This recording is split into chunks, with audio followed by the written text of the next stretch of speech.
கர்த்தருடைய பரிசுத்த நாமத்துக்கு ஸ்தோத்திரம் உண்டாவதாக. கர்த்தருடைய பரிசுத்த வசனத்தை சற்று நேரம் தியானிப்போம். பேதுரு எழுதின முதலாவது நிருபம் 1 பேதுரு முதல் அதிகாரம் 7வது வசனத்தில் இருந்து. அழிந்து போகிற பொன் அக்கினியினாலே சோதிக்கப்படும், அதை பார்க்கிலும் அதிக விலையேற பெற்றதாய் இருக்கிற உங்கள் விசுவாசம் சோதிக்கப்பட்டு இயேசு கிறிஸ்து வெளிப்படும்போது உங்களுக்கு புகழ்ச்சியும் கனமும் மகிமை உண்டாக காணப்படும். அவரை நீங்கள் காணாமல் இருந்தும் அவரிடத்தில் அன்பு கூறுகிறீர்கள்.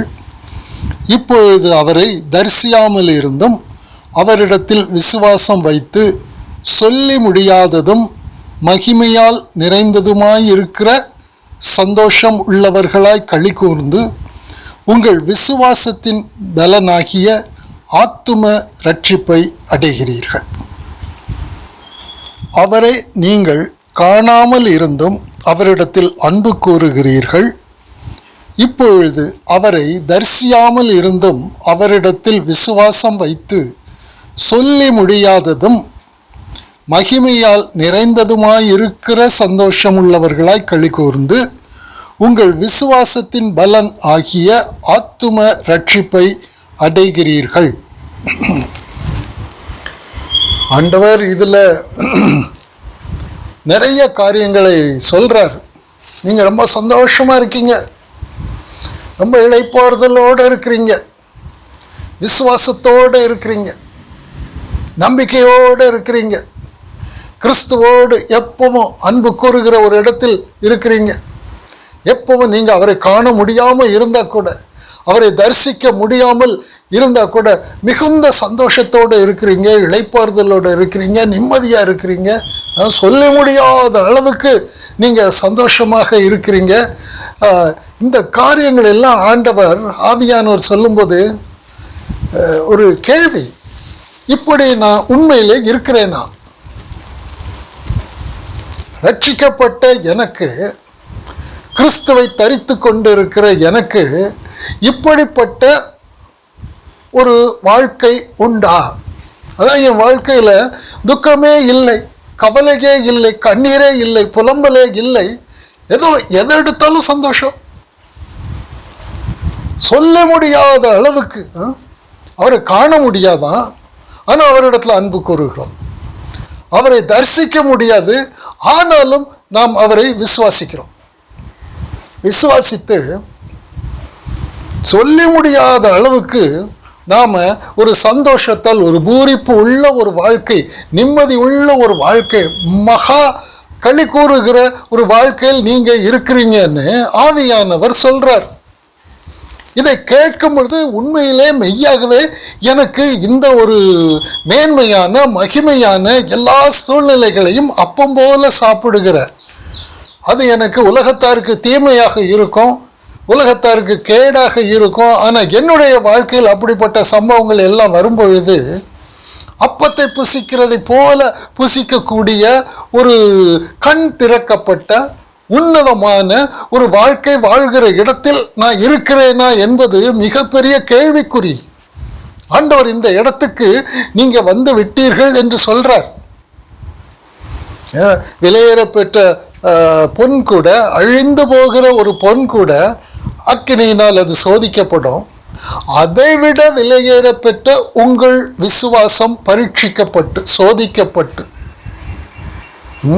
அப்போ இந்த காரியங்கள் எல்லாம், விசுவாசம் பரீட்சிக்கப்படுகிற காரியங்கள் எல்லாம் எப்படி நடக்கும் என்பது நமக்கு தெரியும். எப்படி நம்முடைய விசுவாசம் பரீட்சிக்கப்படும்? நாம் நம்பி இருக்கிறோம், நான் கிறிஸ்துவோடு கூட சிலுவையில் அறையப்பட்டேன், என்னுடைய பழைய மனுஷன் அவரோடு கூட சிலுவையில் அறையப்பட்டான். இது தெரியும். ரோமர் 6வது அதிகாரம் முதல் வசனத்திலிருந்தே 10வது வசனம் வரை நாம் அப்படியே அதை அசைபோடுகிற ஒரு வார்த்தை தான். 6வது வசனத்தில் நாம் பார்க்கிறோம், நாம் இனி பாவத்துக்கு ஊழியம் செய்யாதபடிக்கு பாவ சரீரம் ஒழிந்து போகும் பொருட்டாக நம்முடைய பழைய மனுஷன் அவரோடு கூட சிலுவையில் அறையப்பட்டது என்று அறிந்திருக்கிறோம். நமக்கு ஒரு அறிவு உண்டு, ஒரு பெரிய அறிவு உண்டு. அதாவது பௌதிக மனுஷனா உலகத்தான் இருப்பான். நாம கிறிஸ்துவால் உயிர்ப்பிக்கப்பட்டவர்கள், நம்முடைய பழைய மனுஷன் சிலுவையில் அறையப்பட்டு விட்டான். அது நமக்கு ஒரு பெரிய சந்தோஷமான செய்தி. ஏனென்றால் நம்முடைய நிர்பந்தத்துக்கு காரணமே நம்முடைய பழைய பௌதிக மனுஷன்தான். இயேசு கிறிஸ்து செய்த பெரிய காரியம் சிலுவையில் அறைந்தார். ரைட், அது நமக்கு தெரியும், நம்ம விசுவாசிக்கிறோம். இந்த விசுவாசம் பரீட்சிக்கப்படும். நீ இன்னும் உன்னுடைய பழைய மனுஷனுடைய ஒரு இச்சையில் இருக்கிறாயா, பயத்தில் இருக்கிறாயா, நிர்வாணத்தில் இருக்கிறாயா, நிந்தையில் இருக்கிறாயா? ஏதாவது ஒரு காரியம் நடந்துட்டுதுன்னா அது அவமானமா தெரியுதா, அது நிந்தையாக தெரியுதா, அல்லது அந்த சூழ்நிலையை ஏற்றுக்கொள்ள முடியாதபடிக்கு ஒரு நிர்பந்தமான ஒரு நிலைக்கு நான் தள்ளப்படுகிறேனா, அல்லது சந்தோஷமா இருக்கிறேன்னா? என்னுடைய விசுவாசம் எப்படிப்பட்ட விசுவாசம் என்பது ஆண்டவருக்கு தெரியும். நம்முடைய இருதயத்தை அவர் நிறுத்து பார்க்கிறார். அவருக்கு தெரியும் இவனுடைய விசுவாசத்தின் தரம் என்ன தெரியும். ஆனால் நமக்கு நம்முடைய விசுவாசத்தின் தரம் தெரியாது. ஏற்றுக்கொண்டு இருக்கிறோம். நம்முடைய பழைய மனுஷன் அவரோடு கூட சிலுவையில் அறையப்பட்டான். இனி நாம் மாம்சத்துக்கு கடனாளி கிடையாது. மாம்சத்தின்படி நடப்பதற்கு மாம்சத்துக்கு நாம் கடனாளி இல்லையே. ஒரு சூழ்நிலை வரும்போது பயப்படுவான், மனுஷன் பயப்படுவான். இன்னொரு சூழ்நிலை வரும்பொழுது இச்சிப்பான். இச்சையில் விழுகிறதற்கும் அல்லது பயத்தில் விழுகிறதற்கும் நாம் மனுஷன் இல்லையே என்று நாம் விசுவாசிக்கிறோம். இதுதான் விலையேறப்பெற்ற விசுவாசம். கிறிஸ்தவ சமுதாயத்திலே இப்படிப்பட்ட ஒரு விசுவாசத்துக்கு வருகிறவர்கள் மிக குறைவு. அப்படி ஒரு விசுவாசத்தை அவரை பற்றி கொண்டு இருக்கிற அவருடைய சீஷர்களுக்கு அவர் கற்றுக் கொடுக்கிறார். உங்களுக்கு என்னப்பா, நீங்கள்லாம் கொடுத்து வச்சவங்க, நீங்கள்லாம் தண்ணியாக கரைப்பீங்க, சர்வ சங்காரம் பண்ணி கொண்டு போவீங்க, உங்களுக்கு இருக்கிற பலன் காண்டாமிருகத்துக்கு ஒத்த பலன் உங்களுக்கு இருக்கவங்களாம் நீங்கள்லாம் சாதாரண ஆளா என்று அவருடைய சீஷர்களை அவர் கேட்கிறார், பேசுகிறார். நீங்கள் பாக்கியவான்களாச்சே. எருசலேமில் உள்ள ஜனங்கள், இஸ்ரவேல் தேசத்தில் உள்ள ஜனங்களுக்கெல்லாம் அந்த பாக்கியம் இல்லையே. அவங்கெல்லாம் பெரிய பெரிய கட்டடங்கள், கோபுரங்களில் பெரிய மனுஷர்களோடு சேர்ந்து அவங்க இருக்கிறாங்க. ஆனால் அவங்களுக்கு சத்தியம் கிடைக்கவில்லையே. இயேசுவை கிறிஸ்து என்று காண முடியாத அளவுக்கு ஒரு குருட்டுத்தனம் இருக்கிறதே. ஆனால் உங்களுக்கு ஒரு கல்வியும் கிடையாது, ஒன்றும் கிடையாது. நீங்கள் அவ்வளவு பெரிய மகிமையான காரியங்கள் எல்லாம் உதறி தள்ளிவிட்டு ஒன்றுமில்லாத அற்பமாக இருக்கிற என்னை பார்த்து நீங்கள் ஜீவன் உள்ள தேவனுடைய குமாரனாகிய கிறிஸ்து என்று சொல்லக்கூடிய அளவுக்கு உங்களுக்கு பரத்தில் இருந்து வெளிச்சம் கிடைத்திருக்கிறது. நீங்கள் பாக்கியவான்கள். இன்றைக்கு அந்த பாக்கியம் அநேகருக்கு இல்லையே. ஒரு சிலருக்கு தான் அந்த பாக்கியம் கொடுக்கப்பட்டிருக்கிறது. நான் மரித்து போனேன், என்னை நிர்பந்தப்படுத்துகிற, ஈனப்படுத்துகிற, துக்கப்படுத்துகிற, இச்சைக்கு உள்ளாக்குகிற, டென்ஷன் உருவாக்குகிற, சோர்வை உண்டாக்குகிற அந்த பழைய மனுஷன், அந்த மாமிச மனுஷ ஜடம், அந்த சுபாவம் எல்லாமே இந்த சரீரம் சிலுவையில் அறையப்படும் பொழுது எல்லாம் போயாச்சு, எல்லாம் அடக்கம் பண்ணப்பட்டாச்சு. அதற்கு தேவன் பரிசாக அவரோடு மரித்தவர்களை அவரோடு உயிரோடு எழுப்பி ஆவிக்குரிய ஜீவன்களாக உன்னதத்தில் கொண்டு வச்சிருக்கிறாரு. எபேசியர் 2வது அதிகாரம் நமக்கு தெரியும், 1 முதல் 10 முடிய. பாவத்திலும் அக்கிரமத்திலும் மரித்து போய் கிடந்த உங்களை கிறிஸ்து உயிர்ப்பித்து உன்னதத்தில் வச்சிருக்கிறார். இது நம்முடைய அசைக்க முடியாத விசுவாசம். இந்த விசுவாசம் அசைக்கப்படுகிறதா? சூழ்நிலைகள் வரும் பொழுது அந்த விசுவாசத்தில் நாம் சவால் விடுகிற ஒரு இடத்தில் இருக்கிறோமா? நம்முடைய சந்தோஷம் சீர்குலைந்து போகிற சந்தோஷமா, அல்லது நம்முடைய சந்தோஷம் நிலையான சந்தோஷமா? எந்த சூழ்நிலையிலும் கொடி கட்டி பறக்கிற ஒரு சந்தோஷமா? அதைத்தான் இங்கே ஆண்டவர் சொல்றார். உங்களுக்கு என்னப்பா, உங்களுக்கு சொல்ல முடியாத அளவுக்கு அப்படி ஒரு மேன்மையான உன்னதமான இடத்துக்கு வந்திருக்கிறீங்க. 7 மடங்கு சூடாக்கப்பட்ட அக்கினியில் கொண்டு போட்டால் நீங்கள் சந்தோஷமாக போகிறீங்களே. சிங்கங்களின் கெபியில் கொண்டு போட்டால் நீங்கள் சந்தோஷமாக போகிறீங்களே. எவ்வளவு நிந்தை அவமானம் வந்தாலும் நீங்கள் சத்தியத்துக்கு சாட்சியாக நிற்கிறீர்களே. இதெல்லாம் சாதாரண காரியமா? இந்த காரியங்கள் இயேசு கிறிஸ்துவில் நமக்கு கொடுக்கப்பட்டிருக்கிற மகா பெரிய, சொல்லி முடியாத ஈவு, மகா பெரிய அந்தஸ்து என்ன என்பதன் ரகசியத்தை ஆண்டவர் நமக்கு விளக்கி கொடுக்கிறார். அந்த ரகசியத்தின் சாராம்சமே என்ன என்றால், நமக்குள்ளே நாம் இல்லை, கிறிஸ்து நமக்குள்ளே இருக்கிறார். தேவன் நமக்குள்ளே வந்து வாசம் பண்ணுகிறார். நாம் தேவன் வாசம் செய்கிற தேவ ஆலயமாக இருக்கிறோம். இன்றைக்கு எத்தனை கிறிஸ்தவ சமுதாயத்தில் உள்ள எத்தனை பேர் நாம் தேவன் வாசம் செய்கிற அவருடைய ஆலயமாக இருக்கிறோம், இதுவே தேவாலயம் என்று விசுவாசிக்கக்கூடிய அளவுக்கு இந்த விசுவாசத்துக்கு வந்திருப்பாங்க.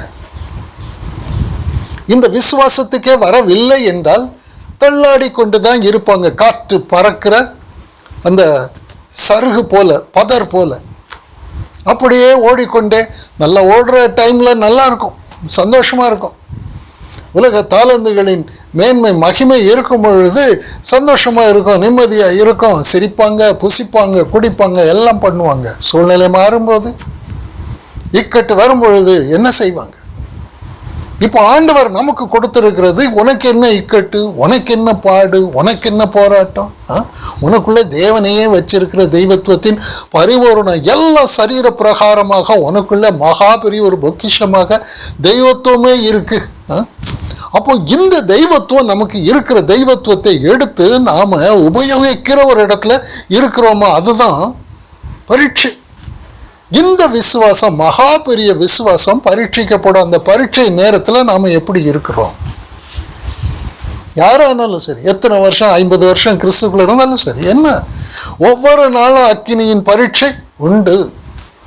அந்த பரீட்சைக்கு நாம் ஆயத்தமாக இருக்கிறோமா, அல்லது அந்த பரீட்சையில் தோல்வி அடைகிற இடத்துல இருக்கிறோமா? ஆண்டவர் சொல்றார், உனக்கு தோல்வியெல்லாம் கிடையாது, ஒன்றும் கிடையாது, நீ மகா வல்லமை உள்ள ஒரு தேவனுடைய பிள்ளையாக நீ உன்னதத்தில் இருக்கிறாய். உன்னுடைய வாழ்க்கையில் என்ன கொடுத்தால் நீ பஷ்பமாக்கி கொண்டு போவாய்.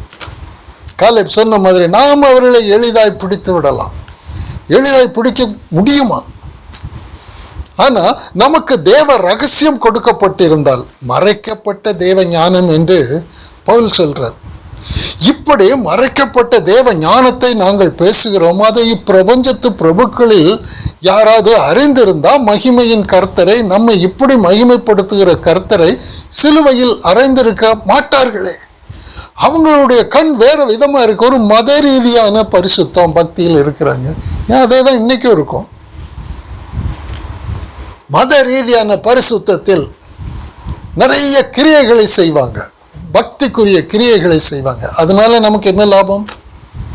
சந்தோஷமாக இருக்க முடியுமா? இந்த பக்திக்குரிய கிரியைகளை செய்கிறவங்ககிட்ட கேளுங்க, கேள்வியை கேளுங்க. இதெல்லாம் நல்ல காரியம் தாங்க, நீங்கள் நல்லா செய்கிறீங்க, எக்கச்சக்கமாக பணத்தை கொடுக்குறீங்க, கிரியை பண்ணுறீங்க, எல்லாம் செய்கிறீங்க, ரைட், நல்ல காரியம்.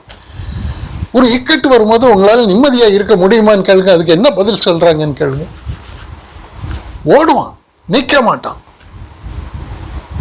அதெல்லாம் எங்களுக்கு தேவையில்லைங்க. எங்களுக்கு இந்த மத ரீதியான பரிசுத்தம், எங்களுக்கு கட்டடங்களை கட்டுறது, கோபுரங்களை கட்டுங்க, அது ஒன்றும் தப்பு இல்லை. போய் உட்காந்து கூடுறதுக்கு ஒரு பெரிய கட்டடம் கிடைச்சா நல்லது தானே, அதில் என்ன தப்பு இருக்குது? ஆனால் ஒரு பெருமழை, பெருங்காற்று பெருமழை வந்து மோதும் போது நிற்குமா? நம்முடைய வாழ்க்கை நிற்குமா? அது தேவனுடைய ஆலயமாக இருந்தால் நிற்கும். நான் சொல்லிய இந்த வார்த்தைகளை கேட்டு அதன்படி செய்கிறவன் எப்படி இருப்பான் என்றால், அவன் சர்வ சங்காரம் பண்ணுகிறவனாக இருப்பான். தன்னை யாரும் தொடவிடவே மாட்டான். ஒரு பயம் தன்னை தொடவிட மாட்டான். ஒரு இக்கட்டு தன்னை தொடவிட மாட்டான். வர்றியா இக்கட்டு, வா, உன்னை பார்த்துடுறேன், நான் உன்னால் என்ன செய்ய முடியுங்கிறது எனக்கு தெரியும். ஆண்டவர் சொல்லி கொடுக்குற உள்ளே இருக்கிறாரு. வானத்தையும் பூமியை சிருஷ்டித்தவர் எனக்குள்ளே இருக்கும்போது வானமும் பூமியும் வந்து முட்டி என்னை ஜெயிக்குமா? எப்படி ஜெயிக்க முடியும்? இதான் விசுவாசம் பரீட்சிக்கப்படுகிறது என்றால் அது ஒரு ஆரம்ப காலத்தில் அந்த பரீட்சை கடினமாகத்தான் இருக்கும், இல்லை என்பதில்லை. ஆனால் போக போக திடமான போஜனத்தை புசிக்க புசிக்க நீதியின் வசனங்களில் பழக்கம் அடையும் பொழுது சிந்திக்க ஆரம்பிப்போம். ஒரு பொறுமையை கொண்டு வருவோம். பொறுமையை தேடும். ஆகா, இந்த இடத்துல நான் உணர்ச்சி வசப்பட வேண்டிய அவசியம் இல்லை, ஆனால் உணர்ச்சி வசப்படாமல் இருக்கவும் என்னால் முடியவில்லை. இப்போ நான் என்ன செய்யணும் என்று அவன் சிந்திக்க ஆரம்பிப்பான். பொறுமையை கொண்டு வருவான். மாம்சத்தின்படி நான் பிழைக்க மாட்டேன், நான் கோவப்பட மாட்டேன், நான் எரிச்சல் அடைய மாட்டேன், நான் கவலைப்பட மாட்டேன், நான் பயப்பட மாட்டேன், நான் இச்சிக்க மாட்டேன்.